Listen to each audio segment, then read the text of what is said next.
इस वीडियो में हम बात करने वाले हैं कि क्लाउड कंप्यूटिंग क्या होता है।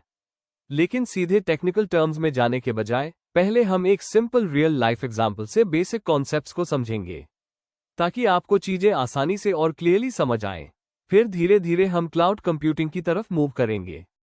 चलिए इमेजिन करते हैं कि हम एक फ्लैट कॉम्प्लेक्स में रह रहे हैं और हमें अपने फ्लैट के लिए एक सिक्योरिटी गार्ड ढूंढना है। हम डिसाइड करते हैं कि गार्ड को हम खुद ही हायर करेंगे, लेकिन क्योंकि गार्ड को हम मैनेज कर रहे हैं तो हमारे ऊपर काफी सारी रिस्पॉन्सिबिलिटीज आ जाती है ना? हमें एंश्योर करना होगा कि गार्ड के पास रिक्वायर्ड स्किल्स हों। ये 24 घंटे की जॉब है, तो हमें उसकी ड्यूटी शेड्यूल्स मैनेज करनी होंगी। हमें उसके ऑफ डेज हैंडल करने होंगे और जरूरत पड़ने पर ऑल्टरनेटिव गार्ड भी अरेंज करना होगा। अगर कोई इवेंट या फंक्शन हो तो एक्स्ट्रा गार्ड्स भी हमें खुद ही अरेंज करने होंगे। और हमेशा ये भी एंश्योर करना होगा कि गार्ड्स हेल्दी और फिट हों, ताकि वे अपना काम सही से कर सकें। यहाँ प्रॉब्लम क्या है? जो लोग फ्लैट में रहते हैं वे इस तरह के कामों के एक्सपर्ट्स नहीं हैं। यह उनका प्राइमरी जॉब भी नहीं है। अगर हम किसी ऐसे काम को करने की कोशिश करते हैं जिसमें हम एक्सपर्ट नहीं हैं, तो हम अक्सर मिस्टेक्स करते हैं और आखिर में हमारा टाइम और मनी दोनों ज्यादा वेस्ट हो जाते हैं। मुझे लगता है इस तरह की सिचुएशंस में जो पेन और डिफिकल्टीज होती है उसे हम सभी आसानी से समझ सकते हैं, क्योंकि कम से कम एक बार तो हम सब ऐसी सिचुएशन से गुजरे ही होंगे, है ना? लेकिन यहाँ हमारे पास एक सोल्यूशन भी है। हम किसी सिक्योरिटी एजेंसी से सिक्योरिटी गार्ड हायर कर सकते हैं। एजेंसी से गार्ड हायर करने का मतलब है हमें खुद से रिक्रूटिंग और मैनेजिंग करने की जरूरत नहीं पड़ेगी। गार्ड को ढूंढना, मैनेज करना और सारी रिस्पॉन्सिबिलिटीज संभालना, ये सब काम अब एजेंसी की रिस्पॉन्सिबिलिटी बन जाता है। इस तरह हम अपने ऊपर का एक्स्ट्रा बर्डन अवॉइड कर सकते हैं। अब यहाँ आपकी साइट की रिस्पॉन्सिबिलिटीज बहुत कम हो जाती है ना? आपको सिर्फ सिक्योरिटी एजेंसी से कॉन्टैक्ट करना है, अपनी रिक्वायरमेंट्स डिस्कस करनी है, एक कॉन्ट्रैक्ट करना है और उन्हें मंथली पेमेंट करना है। बाकी सारी रिस्पॉन्सिबिलिटीज सिक्योरिटी एजेंसी खुद संभाल लेगी। वे गार्ड्स को आसानी से मैनेज कर सकते हैं, क्योंकि यही उनका प्राइमरी ड्यूटी है। वे इस काम के एक्सपर्ट्स होते हैं। अगर किसी इवेंट के समय ज्यादा गार्ड्स की जरूरत पड़े तो वे आसानी से मैनेज कर सकते हैं, क्योंकि उनके पास पहले से ही गार्ड्स का बड़ा पूल अवेलेबल होता है। यह एक सक्सेसफुली वर्किंग मॉडल है हमारी डेली लाइफ में, है ना? हम इसे अपनी रोजमर्रा की जिंदगी में हर जगह देख सकते हैं। उदाहरण के लिए, अगर हमें कोई स्पेशल डिश खाना है तो हम सीधे रेस्टोरेंट जा सकते हैं, डिश खा सकते हैं और उसके लिए पे कर सकते हैं। हमें उस डिश के लिए किचन तैयार करने की जरूरत नहीं है और ना ही उसे बनाना सीखने में टाइम स्पेंड करने की जरूरत है। इसी तरह अगर हमें कपड़े धोने हैं तो हम लॉन्ड्री सर्विस का यूज कर सकते हैं। तो इस तरह के मॉडल को हम पे एज यू गो मॉडल कह सकते हैं। अब एक इम्पॉर्टेंट क्वेश्चन आता है, क्या आईटी रिसोर्सेज के लिए भी ऐसा ही कोई मॉडल है? जब मैं आईटी रिसोर्सेज कहता हूं तो ये बहुत बड़ी लिस्ट हो सकती है, लेकिन अभी के लिए आप इसे सिंपल तरीके से लैपटॉप या स्टोरेज डिवाइस जैसे एचडीडी या एसएसडी के रूप में सोच सकते हैं। तो क्या आईटी रिसोर्सेज के लिए भी ऐसा मॉडल अवेलेबल है? इसका जवाब है हाँ, और इसी को हम क्लाउड कंप्यूटिंग कहते हैं। और क्लाउड कंप्यूटिंग की डेफिनेशन है on demand delivery of IT resources via the internet on पे एज यू गो मॉडल। अब इस डेफिनेशन के हर पार्ट को एक एक करके समझते हैं। हम पहले ही डिस्कस कर चुके हैं कि आईटी रिसोर्सेज क्या होते हैं। अब अगला टर्म है ऑन डिमांड। इसका मतलब है जब भी हमें रिसोर्सेज की जरूरत हो हम उन्हें तुरंत बिना वेट किए यूज कर सकते हैं।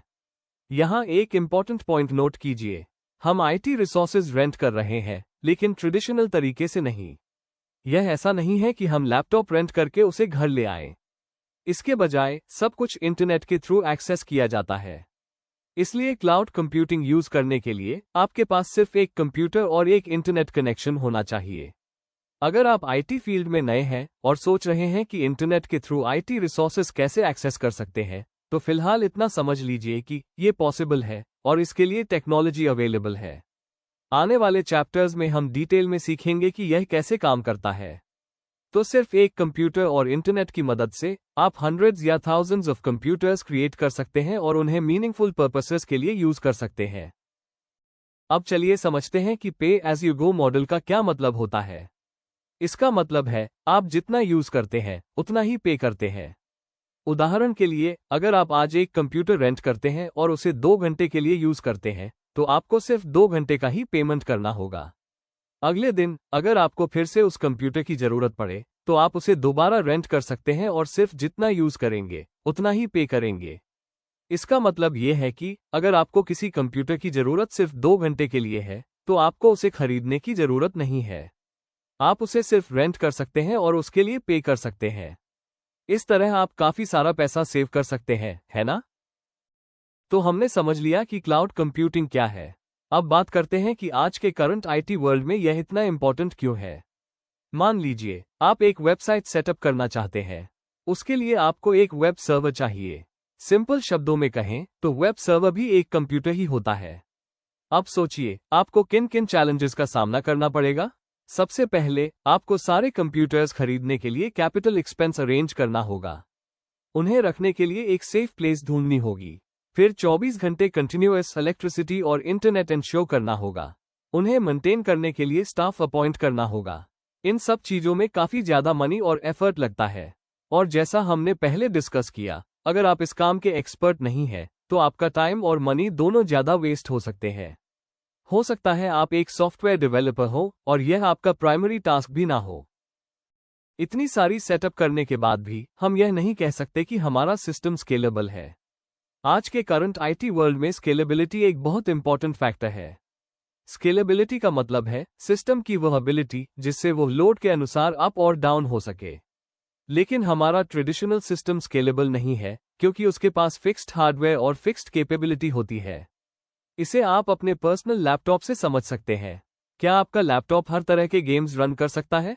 शायद नहीं, क्योंकि उसकी एक डिफाइंड कैपेबिलिटी होती है। इसी तरह ट्रेडिशनल सेटअप की भी एक लिमिट होती है और हमें कई और प्रॉब्लम्स का भी सामना करना पड़ सकता है। जैसे अगर कोई अर्थक्वेक आ जाए तो क्या होगा? लेकिन फॉर्चुनेटली यहां हमारे पास एक सोल्यूशन है, अपने वेब सर्वर को क्लाउड पर मूव करना। अब देखते हैं कि क्लाउड इन सारी प्रॉब्लम्स को कैसे सॉल्व करता है। सारे कंप्यूटर्स खरीदने के बजाय आप बस क्लाउड प्रोवाइडर के पोर्टल में लॉगिन कीजिए और अपनी जरूरत के हिसाब से एक कंप्यूटर रेंट कर लीजिए। कुछ ही मिनट्स के अंदर आपका web server ready to use हो जाएगा। इस मॉडल में आपको पहले से ह्यूज अपफ्रंट इन्वेस्टमेंट करने की जरूरत नहीं है।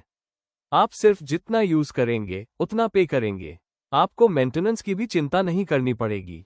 आप अपनी जरूरत के अनुसार सिस्टम को इंस्टेंटली स्केल अप या स्केल डाउन कर सकते हैं।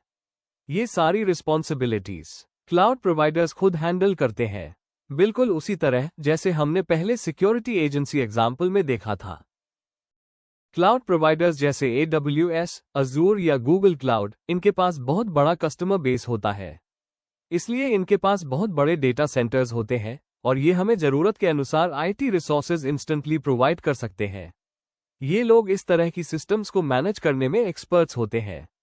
तो हमें खुद सब कुछ मैनेज करने की जरूरत नहीं है। हम सिंपली उनकी सर्विसेज यूज कर सकते हैं और अपने प्राइमरी टास्क्स पर फोकस कर सकते हैं, जैसे एप्लीकेशंस बिल्ड करना, बिजनेस लॉजिक डेवलप करना और अपने प्रोडक्ट को इम्प्रूव करना। तो मुझे उम्मीद है कि अब आपको क्लाउड कंप्यूटिंग क्या है, इसका एक बेसिक आइडिया मिल गया होगा। आने वाले चैप्टर्स में हम AWS को क्लाउड प्रोवाइडर के रूप में यूज करके क्लाउड कंप्यूटिंग को और डिटेल में सीखेंगे। अगर आपको ये वीडियो पसंद आया हो तो प्लीज लाइक जरूर करें। अगर आप AWS सीखना चाहते हैं और फ्यूचर में ऐसे वीडियोस देखना चाहते हैं तो सब्सक्राइब करना मत भूलिए। मिलते हैं आपसे नेक्स्ट वीडियो में। तब तक के लिए बाय।